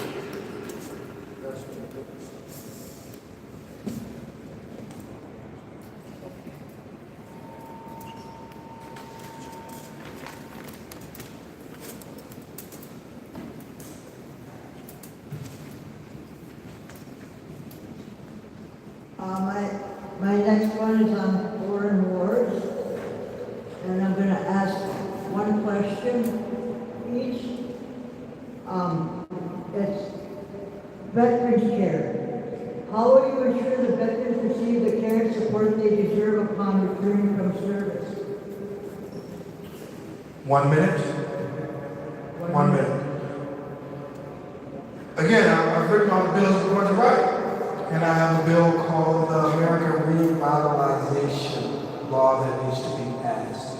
And it's $100 billion itemized for United States citizens.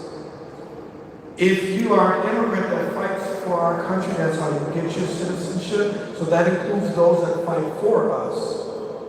That's how I intend to make sure that veterans get their needed insurance care and support that they deserve. Write a bill for it, because that's what our senators are not doing. They're not writing bills for our United States citizens. And back to $100 billion is a lot of money.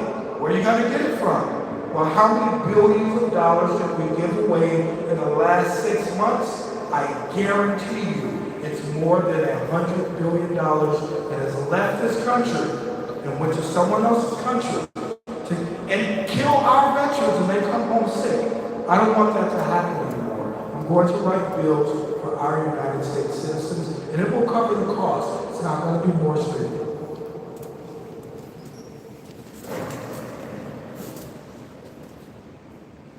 Did you ask question number 11? Yes, ma'am. Okay. So I may know a little something about this. My husband and I are both received care at the VA. I have a lot of horror stories, honestly. And recently, well, anyways, the answer is to let us use civilian hospitals and not have to go through the VA. That's the answer, because they have access to everything.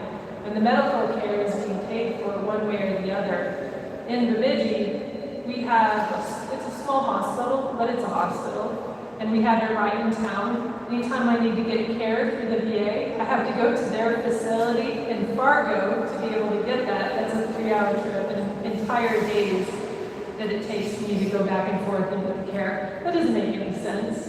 In fact, that to the degree of which that because of that trip, that has hurt my husband, who also gets his VA care there, and is the cause of why he has injuries from his military service because he couldn't get the care out of neglect. Thank you.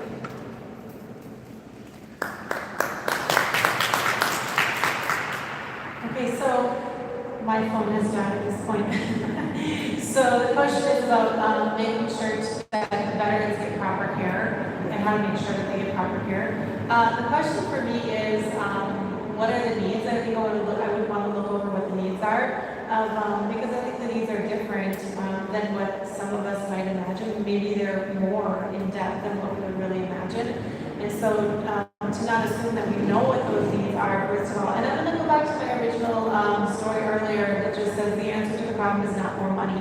So throwing in money at a problem doesn't solve it. That's one thing that I know. So I would want to understand what are the needs, and also what developments do we have, really honestly globally even, that can be used to address these things. I don't know that we heard PTSD be talked about so many years ago. It hasn't been that long since we've been talking about PTSD, and so what are the treatments? What are the ways that we can support our veterans in that? The one thing I think is very, very important is that these men and women are serving our country and putting themselves through sometimes a lot more than really they should have ever been put through. And so we need to prioritize military and care for them. Thank you.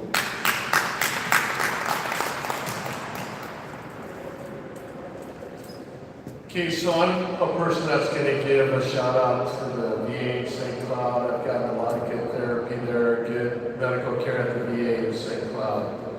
And I want to just digress a little bit. So the reservations need to produce more doctors. So the kids on the res need to get educated, and they need to start going to medical school. That's one way of solving a lot of these issues about Native American health care. Okay? Sir, we're not talking about Native American health care, we're So- talking about supporting so veterans' health care. This segues into we need more doctors because there's a shortage of psychiatrists at the VA. Okay, so this country needs to prioritize the education of physicians, and that will not only improve the VA, but it will improve medical care across the nation because we'll have more skilled people to provide medical care. Okay? So that's the way I look at it. Thanks.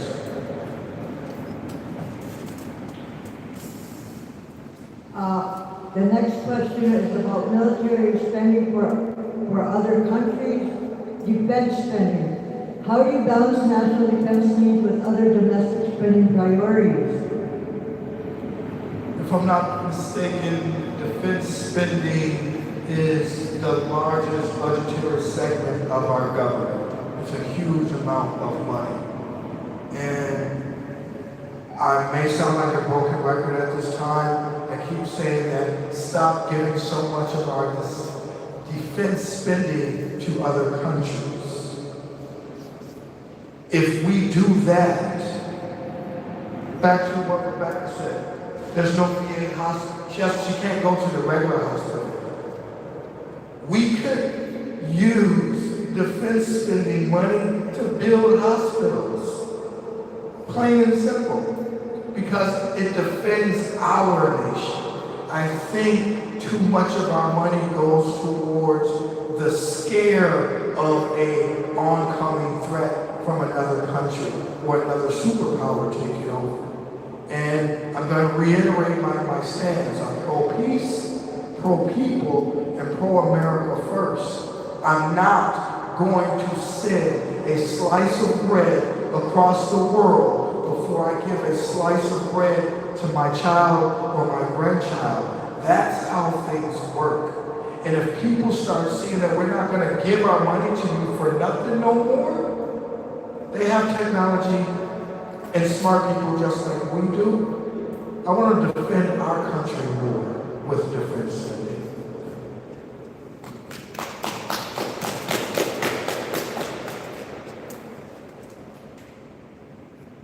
Okay, so I would be in favor of slashing the budget for defense spending, but I'm going to be in favor of slashing the budget for all spending.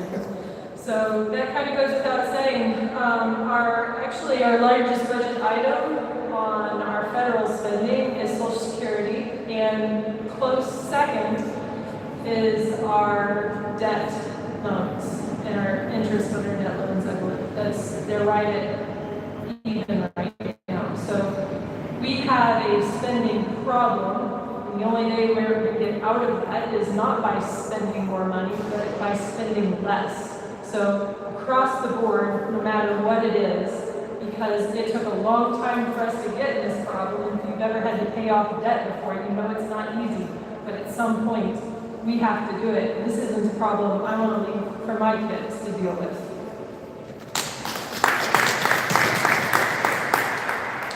Could you repeat the question? Defense spending, how do you balance national defense needs with other domestic spending priorities? I think it's an interesting question because domestic spending is one thing, and I think as some of the others have commented, the real challenge is why are we spending money on things that are not domestic. And so I do think that it is important to build up our defense and our military to defend our country. I think it's much more important than investing in foreign wars. As far as domestic needs, I guess the question is a little bit unclear to me. Is other domestic spending that could be a welfare, it could be, I don't know what that necessarily refers to, so I'll just comment on that I think it's important for us to have a strong military for defense, but I also think it's important for research and development because as we all know, there's different attacks, there's cyber attacks, and there's chemical warfare and other types of warfare too. So understanding and doing some research and development on those things I think is also important. And how we do that, it varies. So yeah, thank you.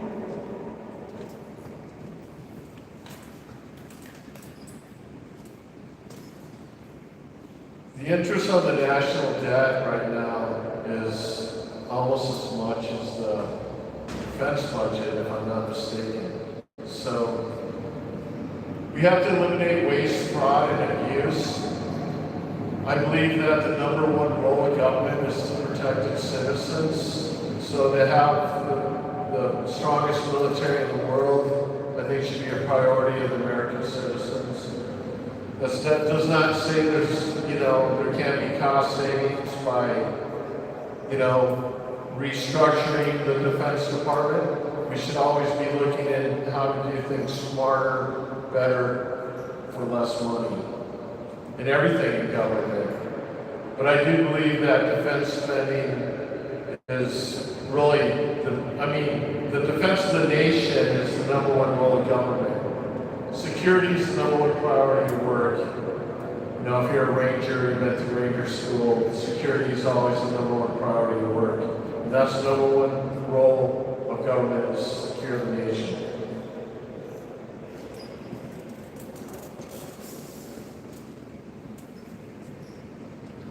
On Minnesota issues, on the environment, what is your plan to address environmental issues specific to Minnesota, such as water quality and conservation? Listen to the Native American people. That's what I would do. Because Minnesota has a lot of water. And this is not politically correct, but it's the truth. There is no Caucasian organization called Water Protectors. There's no African American organization called Water Protectors. There's no Asian or Asian Pacific organization called Water Protectors. The state of Minnesota has a cultural people who have been here since the beginning of their time who are called water protectors. So when they say stop line 3, we should stop line 3. When they say stop line 5, we should stop line 5. When they say no Enbridge, no Enbridge. That's how we protect our water. Back to the EPA, when I said the Native Americans should also follow the guidelines of EPA. If they don't want us dumping in their lakes with their sovereignty, they should also make sure, and I'm sure they do, but this is to answer the question, they should not pollute the water either. We should stop polluting our water and listen to the Native American elders on how to protect these lands because they were here first. Okay, for environmental issues, water quality and conservation, I wish to focus honestly on the small family farm. We have a food desert in northern Minnesota, what a food desert is an area where you don't have access to grocery stores, farmers market, clean food, and you have a low median income group of people. So in northern Minnesota, you'll see a lot more people with gardens and a lot more people that do things for themselves because we have a Walmart and we have a marketplace, but we don't have access to all the things like you guys do here in the cities. And so when we start to focus back on the small family farms, and we do that by addressing why the small family farms died in the first place, and that's due to regulations. We deregulate that, make it so that having a small family farm is prosperous, then people have access to food everywhere they are, or they're more likely to while these things hold up. Small family farms are more likely to grow naturally, environmentally friendly, and use conservation because they're incentivized to take care of their land.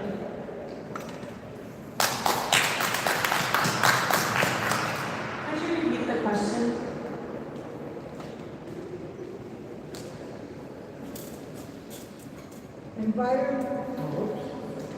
Environment, what is your plan to address environmental issues specific to Minnesota, such as water quality and conservation?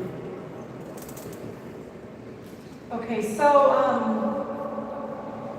it's tough because earlier we were asking should we dismantle the agencies, and a lot of us maybe said they should, or a lot of people think that we should. At the same time, water is something that we're all going to share, right? So first of all, I think there should be regulations on toxic dumping. I know that it matters, especially for small rural communities like my own. When we had 3M come in a number of years ago, there was an issue with toxic dumping, and guess what? They were fined, the issue was addressed, but the impact of what happened didn't come out maybe for 10 or 20 years later. And so I think it's really important to watch what the pollutants that go into our water, and to have strong regulations on that. Even as far as before businesses are going into an area. So that's the biggest, right now, that's the biggest hazard that I see is the toxic dumping. Now, there may be some treatments that need to be done. I know that in Chicago, I actually used to have a friend who was an EPA lawyer in Chicago, and they used to test the water quality every day, and they would do things to address the quality of the water, whatever, where it was at, even just naturally. And so I'm not a water expert, but the things that I can see that we can do as government officials and as representatives of the people is to protect toxic dumping into waterways.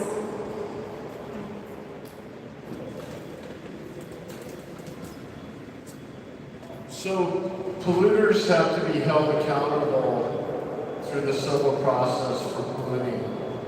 Also, I believe that stormwater management, municipalities, there's already certifications that for stormwater management that construction sites and cities have to follow. There's chemicals in the underwater lakes that are never going to go away, put there by, I believe it was 3M, and those drift up and down all across the state in the underground water systems. So the polluters have to be held accountable for their actions, and plus people have to be more knowledgeable about how their behavior affects the quality of water and their environment in which they live. Thank you. Thank you all for being here. I'd like to say a few things before I leave. I really appreciate you all for everything that you said. And when the lady said she come to Vinci, I was raised in Cass Lake. I am a water protector. I'm a grandmother, a great grandmother.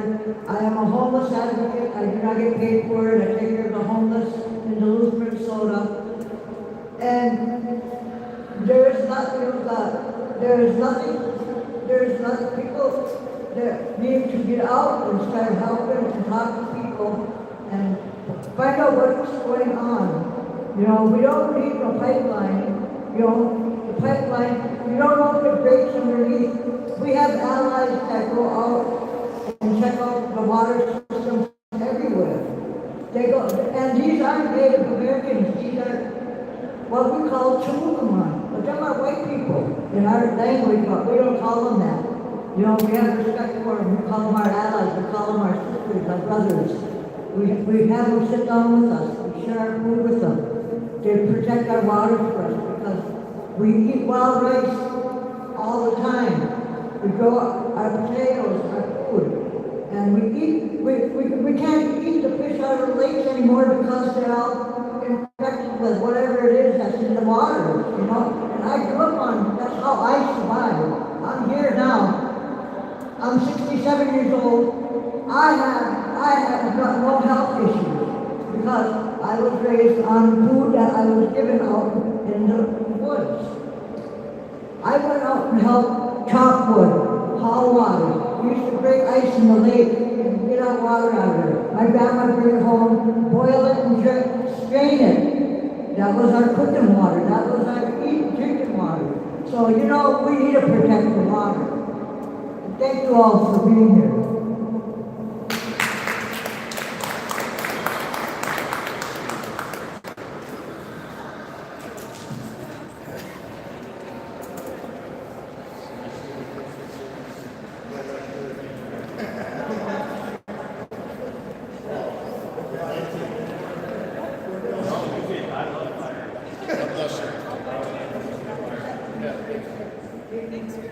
Hey, you all should pose together.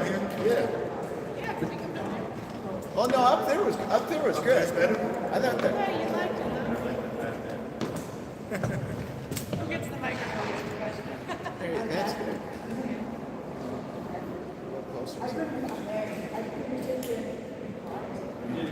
Thanks. Thank you. This is Chase. Really good, thank you for pointing in for listening. I don't know who did the most amount of work, but I just want to say Kristen. Kristen, thank you so much. I really appreciate it. Yeah, because it's not easy to put something like this together, and so it takes a lot of planning. Thank you for your